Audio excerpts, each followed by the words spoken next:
Novamente, olá, professor Paulo Júnior, continuando com as aulas de pré-cálculo, né? Essa aula é mais uma aula por limite por definição. Esse limite já não é tão simples, né, de ser mostrado por definição como o do último vídeo, mas eu acredito que mais esse exemplo vai ajudar a gente, tá bom? Então, só lembrando, né, quando a gente tem uma função, né, só fazer aqui uma pequena revisão antes da gente passar, né? Então, se eu tenho uma função que o limite dela, x se aproxima de x0, de f de x, isso é igual a um L, como que eu mostro que isso aqui é verdade por definição, né? É quando eu consigo garantir, né, que a diferença modular entre x e x0, essa diferença positiva, menor que delta, implica que a diferença modular entre f de x e L é menor que epsilon, tá? Então essa é a minha situação. Transcrevendo, né? Aqui o que a gente tem, né? Que a gente deve mostrar, né? Devemos garantir é isso aqui, ó. Devemos mostrar que a diferença modular positiva, né, entre x e 3 menor que delta implica que a diferença modular entre x ao quadrado, que é a minha f de x no caso, né, menos 9, que é para onde o limite está indo, é menor que delta. Opa, menor que epsilon. Então é isso que a gente precisa. Pois bem, eu já dei o pulo do gato para vocês, né? Já falei que quando a gente vai fazer isso, vou colocar um espaçozinho bem aqui, né? Vou só separar aqui um espaçozinho bem aqui assim. E lá no final eu volto, né? Só para botar aqui a resposta, tá? Solução. E aí tudo que eu vou fazer aqui não entra na resposta, né? Tá? Eu vou pegar essa partezinha aqui e vou manipular ela. Lembra que tem que aparecer aqui o x menos 3, né? Tá? Para não poder dizer quem é o meu delta que eu desejo. Então pronto, vou pegar ali o módulo de x ao quadrado menos 9 menor que delta. Eu posso escrever isso assim, né? X ao quadrado menos 3 ao quadrado, porque 9 pode ser escrito como 3 quadrado, isso é menor que epsilon. Eu posso escrever isso como seno x menos 3 vezes x mais 3, aqui é um produto notável, né? Diferença de 2 quadrados. O produto dos módulos é o módulo dos produtos, então eu posso escrever assim: módulo de x menos 3 vezes x mais 3. E isso é menor que epsilon. Olha, note que já apareceu, né? Aqui, ó. Meu x menos 3 que eu tanto desejo ali, né? Que apareça, tá? Mas eu não posso, não tem condições de simplesmente fazer isso, né? Módulo de x menos 3 é menor que delta dividido por x mais 3. Eu não posso sujeitar esse x. Por que eu não posso fazer isso, pessoal? Porque você estaria escrevendo, né, o seu delta em função tanto do epsilon quanto do x, né? Porque aqui, ó, vai depender tanto do epsilon quanto do x. Então não vai rolar fazer dessa maneira. Tá errado. Mas é comum que algumas pessoas tentem ou então até acreditem que vai fazer isso, mas não vai dar certo. Pois bem, vamos pensar assim, ó. Eu estou me aproximando do número 3, né? Na reta numérica. Se eu estou me aproximando do número 3 pela direita e pela esquerda, não faz sentido, né? Por exemplo, eu vim me aproximando do 3 pelo número 10, sei lá, né? E o número menos 10. Porque esses números estão distantes do 3, né? Tem números mais próximos, não que eles estejam distantes, depende da escala. Mas com certeza o 5 e o 4 aqui estão mais perto do 3, né? E assim posso escolher outros, né? Mas digamos que eu vou escolher um número em que essa distância do 3, tá, não seja tão grande, né? Então, sei lá, eu vou escolher aqui um número, eu vou chamar aqui de x barra, né?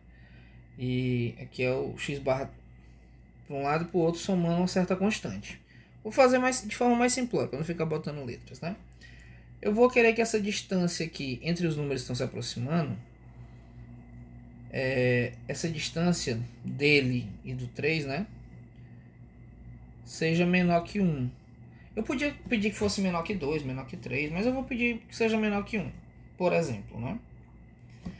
Dizer que um número é menor que um outro, o módulo de um número é menor que o outro, é dizer que esse número ele está entre esse mesmo valor positivo e negativo. Vou só frisar de novo, tá? Porque isso geralmente causa dúvida, né?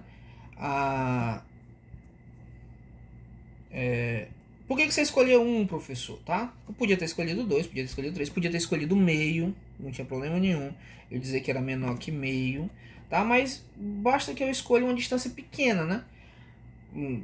Para mim não faz sentido querer que essa distância modular seja 100, né? É um valor muito grande, né? Mas o problema pode te dizer, né? Mas eu estou sugerindo que seja um número aqui que eu vou escolher, né? Um númerozinho. Que tal que essa distância, tanto para a esquerda quanto para a direita, porque essa distância está em módulo, né? Ela seja unitária, tá? Então, dizer isso, né? Garante essa situação aqui. Aí eu vou passar esse menos 3 para ambos os lados da desigualdade, né? Isso que acontece, tá? Na verdade, a gente soma 3, né, em todos os membros da desigualdade. Então, fica menos 1 mais 3, que é menor que x. Aí, o mais 3 com esse menos 3 vai cancelar, tá bom? Vai ficar só o x. 1 mais 3. Ou seja, deixa eu ajeitar esse 3 aí. 1 mais 3 aí. Ou seja, aqui dá 2, né? É menor que x e aqui dá 4. Mas eu preciso chegar no x mais 3 e não no x sozinho. Aí fica fácil, né? Para me chegar no x mais 3, basta fazer isso. 2 mais 3, menor que x mais 3, menor que 4 mais 3. Então, 5 é menor que x mais 3, que é menor que 7. Opa, e esse número aqui é um número positivo, né? Obviamente. Por quê, professor? Porque ele está preso entre dois números positivos, então ele tem que ser positivo. Se dizer que ele é positivo, vai dizer que o módulo de x mais 3 é menor que 7. Porque quando você tirar o módulo de x mais 3, é o próprio x mais 3. E ele é menor que 7, tá? E professor, perdão, não importa o valor do 5 aqui, não? Não, porque não importa, eu estou procurando só a desigualdade para a ideia do menor, tá bom? Então, olha lá. Vai ficar dessa forma, né? Eu sei que o x mais 3 é menor que 7.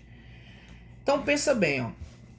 Se aqui é menor que 7, vamos pensar que fosse assim, ó. X mais 3, não vou botar a desigualdade agora, não. X menos 3 vezes x mais 3 é igual a y. Se fosse a igualdade, igual a y. Esses dois números, para dar um y, eles teriam que ser mais ou menos assim, né? Se esse cara aqui fosse exatamente 7, se ele fosse exatamente 7, ele não é 7, ele é igual a 7. Ele não é 7, ele é menor que 7. Estou olhando a igualdade, tá? Depois eu olho a desigualdade.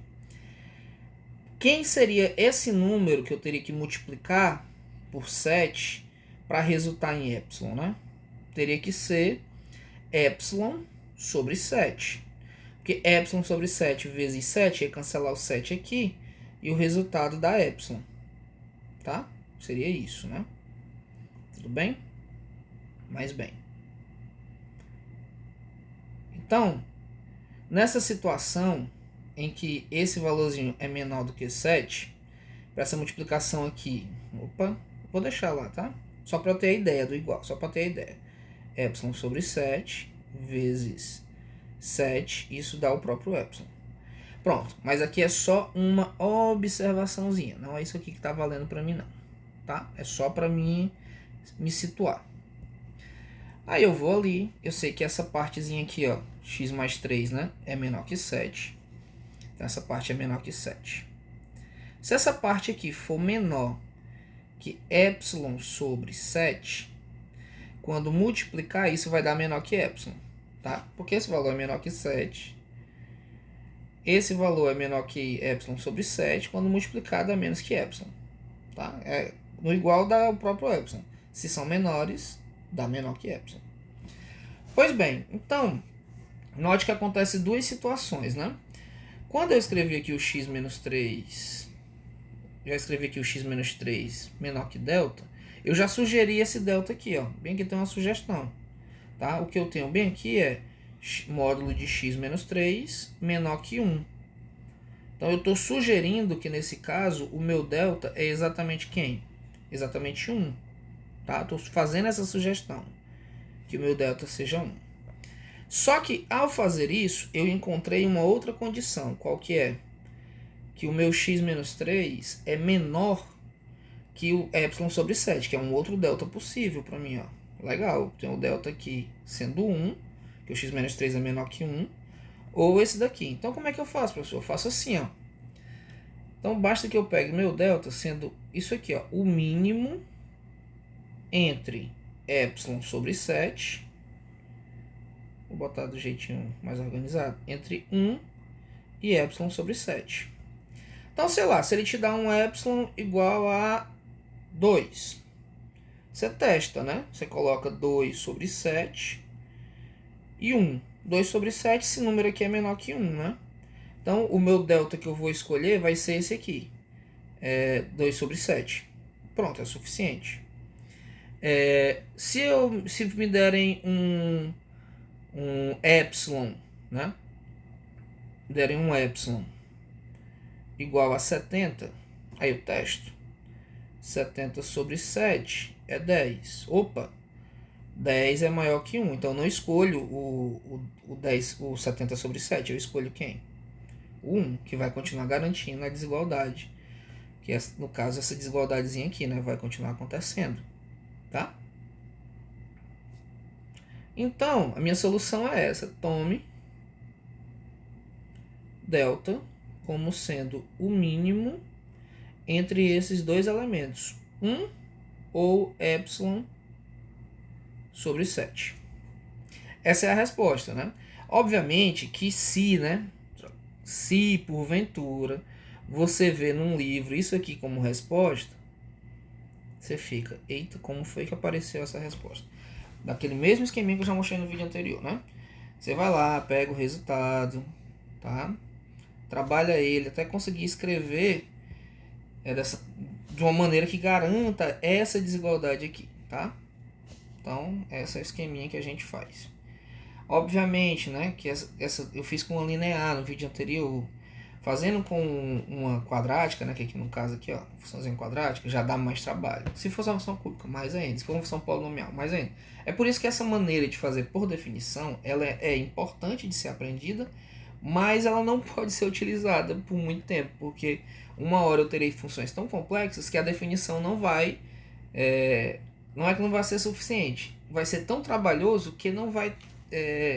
os argumentos que eu vou precisar para poder chegar no resultado são extremamente complicados, tá? Então a gente acaba precisando de outros mecanismos que a gente vai estar falando nos próximos vídeos.